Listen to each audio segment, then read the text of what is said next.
Kingmakers IAS Academy for UPSC and TNPSC admissions. Call 9442272273.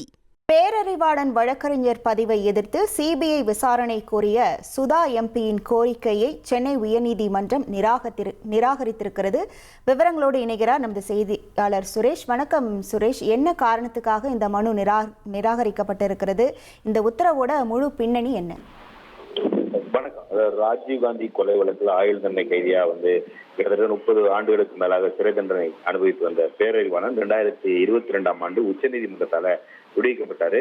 அதன் பிறகு அவர் சட்டப்படிப்பை முடித்து கடந்த ஏப்ரல் 24ஆம் தேதி தமிழ்நாடு மற்றும் புதுச்சேரி பார் கவுன்சில்ல வழக்கறிஞரா பதிவு செஞ்சாரு.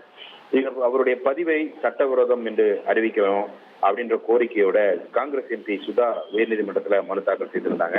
அந்த மனுல என்ன சொல்றாங்கன்னா, கருணை மனுவை பரிசீலிக்க தாமதமானதுனால தான் பேரறிவாளன் விடுதலை செய்யப்பட்டிருக்கிறாரே தவிர குற்றவாளி இல்லை என்ற ஒரு தீர்ப்பை உச்சநீதிமன்றம் வழங்கல. அது மட்டும் இல்லாம இவர் வழக்கறிஞரா பதிவு செஞ்சது சட்டவிரோதமானது அறிவிக்கணும். அதே போல மரண தண்டனை மற்றும் ஆயுள் தண்டனை விதிக்கப்பட்டு விடுதலையான 2 ஆண்டுகளுக்கு பிறகு வழக்கறிஞராக பதிவு செய்ய அனுமதிக்கக்கூடிய அந்த சட்டப்பிரிவை சட்டவிரோதமானதுன்னு அறிவிக்கணும். அதே போல பேரறிவாளன் வழக்கறிஞராக பதிவு செஞ்சத அந்த நடைமுறையை குறித்து சிபிஐ விசாரணைக்கு உத்தரவிடணும் அப்படின்ற கோரிக்கைகளை அவர் முன் வச்சிருந்தாங்க.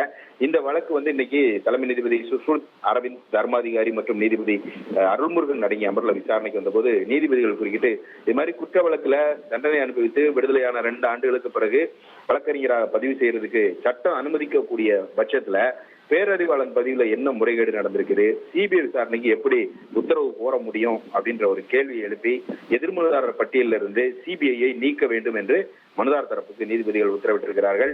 மேலும் இந்த மனுவுக்கு பதிலளிக்கிறதுக்கு இந்திய மற்றும் தமிழ்நாடு பார் கவுன்சிலுக்கு 4 வார கால அவகாசம் வழங்கிய நீதிபதிகள் விசாரணையை 4 வாரங்களுக்கு தள்ளி வைத்திருக்கிறார்கள்.